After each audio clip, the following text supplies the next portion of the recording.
today, the lab is on the spinal cord, but I'm going to talk to you about the vertebral column, or spinal column. Now, one of the criticisms that's coming out of the hospital from the clinicians, people I know very well, is that the students are coming up there without a proper knowledge of the spinal column. When you get into anesthesia, especially, when you start doing the spinal blocks and all those things, students don't know anything about the vertebral column. So I think one of the weak things in this program, and I think Professor Lumbunan is going to get a lecture on the vertebral column in addition to a full lab, because it's a very important area. So just a review today of the basic structure of a vertebra. And this is the most typical vertebra, it's the thoracic vertebra. The thoracic vertebra, or all the vertebra, consists of a body and an arch. The arch is made up of a pedicle and a lamina. Right? Now, on the lamina, right, or at the on the lamina and at the junction of the lamina and the pedicle, there are 7 processes that you should know, right? First of all, there's a spinous process, there's a transverse process, and there are 4 articular processes. Here we have 2 superior and 2 inferior articular processes. Now the purpose of all these processes and the arch is 1, to protect the spinal cord, 2, to provide articulation between 2 vertebrae, and 3, for attachment of muscles and ligaments.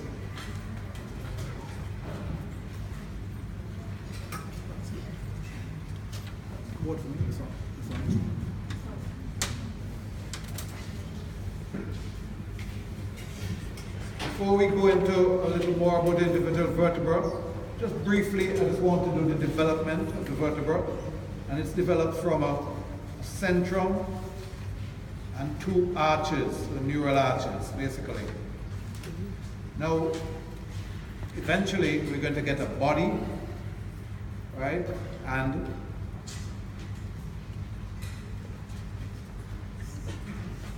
an arch. And then we're going to have transverse processes, spinous processes, and here we're going to have our articular processes. What you have to realize, though, is that in the development of the vertebra, the posterior part of the body comes from the arches. So if we did it in different colors, then this would be the centrum, and let us say this is the arches here. Okay. Then, as the body develops, as the vertebra develops, you're going to have the body and the posterior part of the body, right?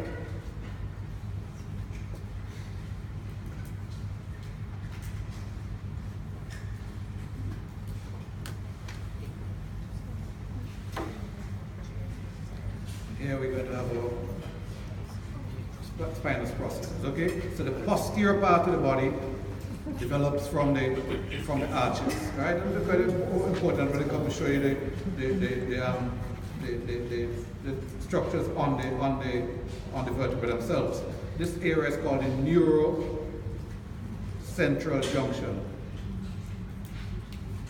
and it's on the body. So remember, the posterior part of the body develops from the arches. All right, okay.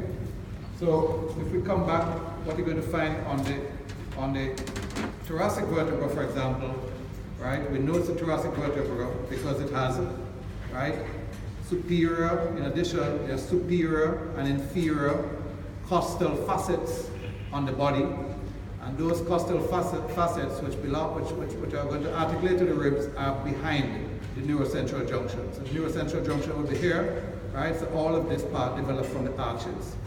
So if we're going to talk about the costal elements in a little while, right? Okay, the costal elements are actually related to the neural arches. They develop from paraxial mesoderm, of the sclerotome, which relates to the arches, right? Okay, so the rib, when it does develop in the thoracic region, is related more, right, to the arches developmentally, right?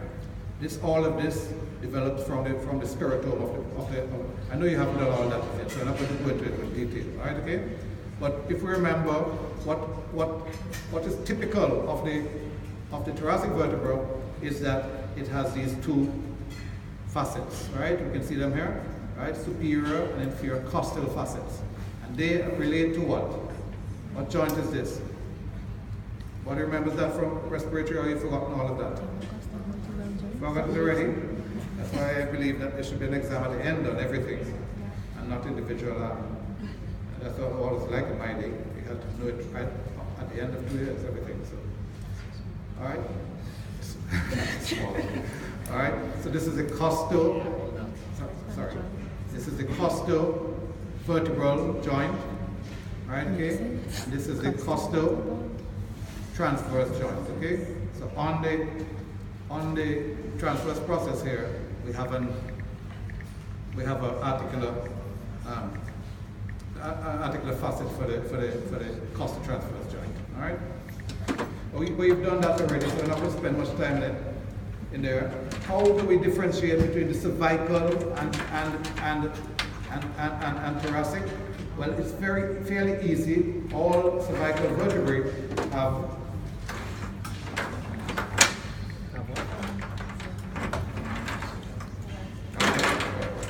a foramen transversarum. Okay? All right, I'm going to come back to talk about that in a little while. So the thoracic vertebrae have what on the body? Costal facets. The cervical vertebrae have the foramen transversarum. What do the lumbar vertebrae have? They have neither. All right? They have neither. They're bigger, but they have neither. All right? So if somebody gives you a vertebra, you can easily decide what is the cervical, what's the thoracic, and what's the costal. That's lumbar. Now, I'm going to talk a little more about the costal facets. Anybody who still has clickers, Moslin guards them very seriously. She'd like to have them back before she leaves. So pass them on to her. All right. Now, on the thoracic vertebra, we see the rib, and that develops from a costal element. That costal element comes from the scrotum, right? Okay. So related more to the arches, right? But every vertebra has vestigial parts of the costal element left, right?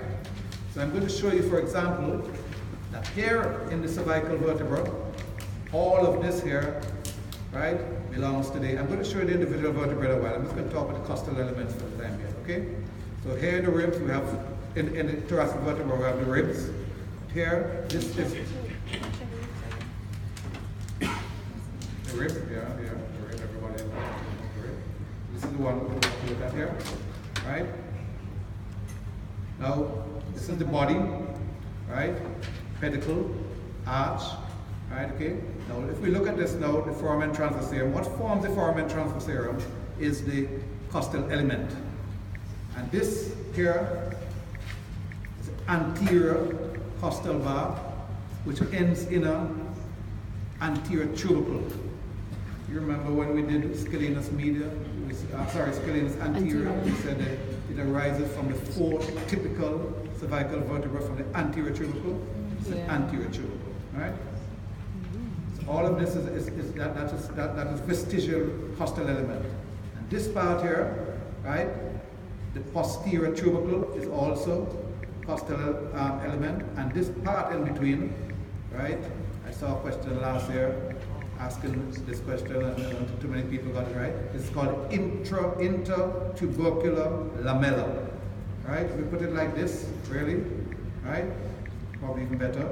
This is the anterior tubercle, anterior costal element, anterior costal bar, anterior tubercle, posterior costal tubercle, and this is the intertubercular lamina. And on this, you're going to find the anterior ramus of the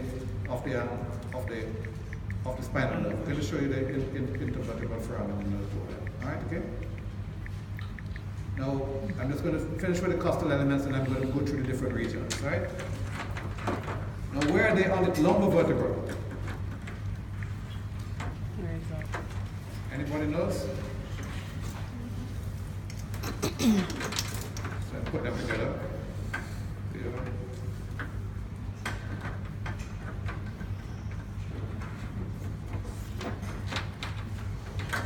Okay, so let's look. If we look here on the lumbar vertebra, this is the superior articular process, and this is an inferior articular process. Right?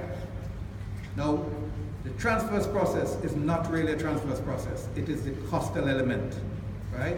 So the vestigial costal part of the what gives the rib in the thoracic vertebra gives the transverse process in the lumbar vertebra. And the only remnant of the transverse process that left is this part. Yeah, let's try getting. Okay. You can see this bit here, right? This is on the posterior aspect of the superior articular tubercle. This is a mammillary process. Mammillary process.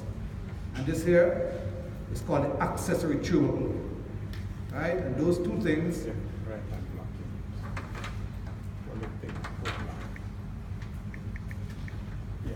All right. So you can see that it's a mammillary process, and that's the anterior tubercle. So the way to look for them is on the superior articular facet, okay, and on the transverse process here. And what passes between here is a medial branch of the posterior ramus. Medial branch of the posterior. Remember, the spinal nerve is divided into anterior ramus and a posterior ramus. So the posterior ramus divides into two branches, medial and lateral, and the medial branch grooves it. It's in that groove. All right. Okay, so that's enough for the costal elements. All right. Let us look and see how the vertebrae are connected together. First of all, we see that,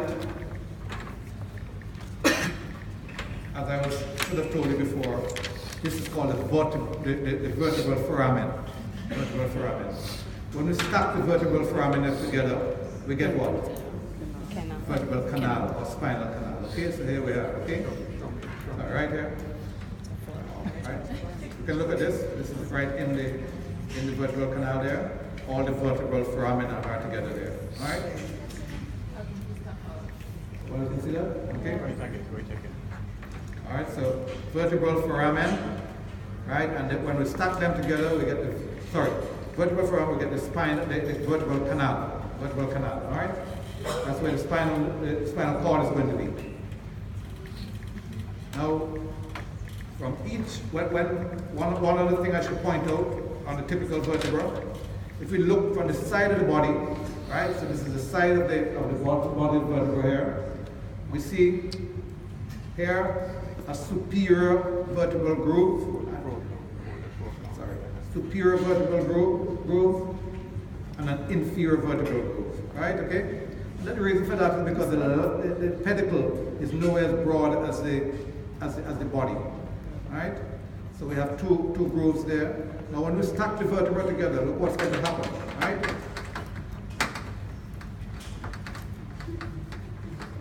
What do we get in there? Anybody can tell me what is the name of that?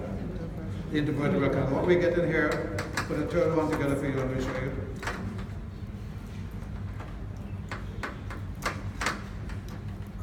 Right, now we can see we have two intervertebral foramen, right, okay, formed by the superior, right, vertebral groove and the inferior vertebral groove. All right, okay, so they come together and they form the intervertebral foramen. Look what forms the anterior wall though of part of the anterior wall of the intervertebral foramen. What will be here?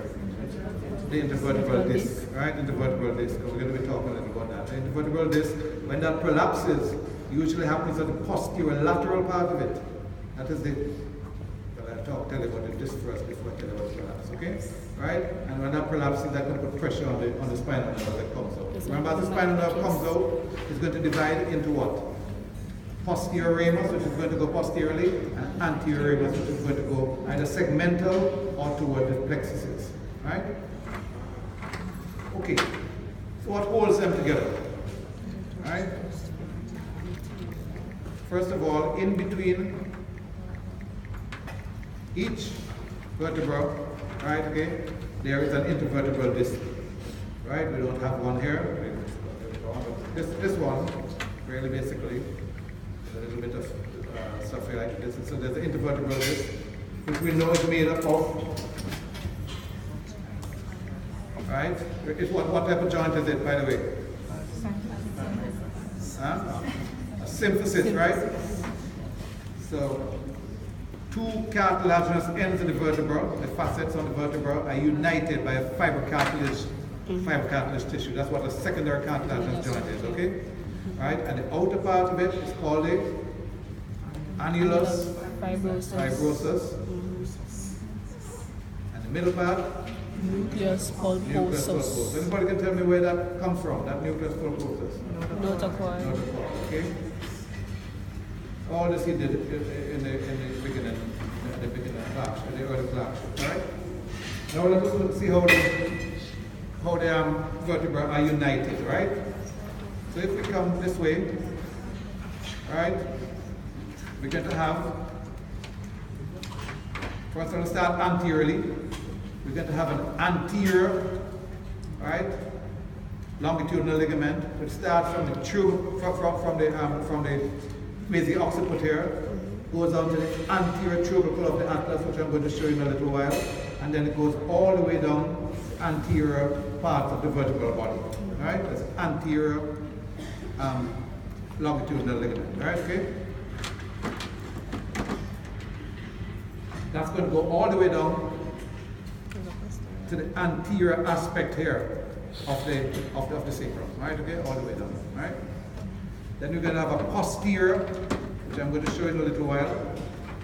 That's going to start, well, it doesn't start on the back of the axis, but it's going to actually come off of the clivus here as something called a tectoral membrane. Write it down and read it up later. Tectoral membrane.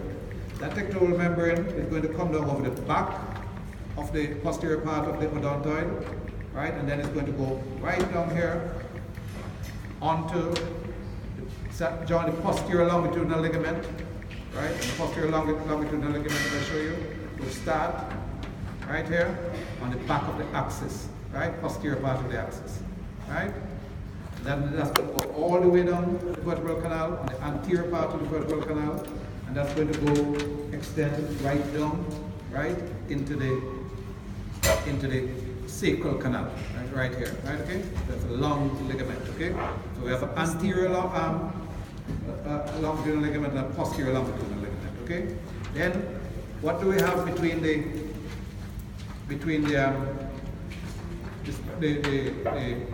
lamina? Anybody knows? What's the ligament between the lamina?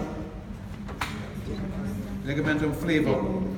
That starts, look here, on the, it's not a continuous ligament, that's sort of interrupted. It's called ligamentum flavum because it's yellow.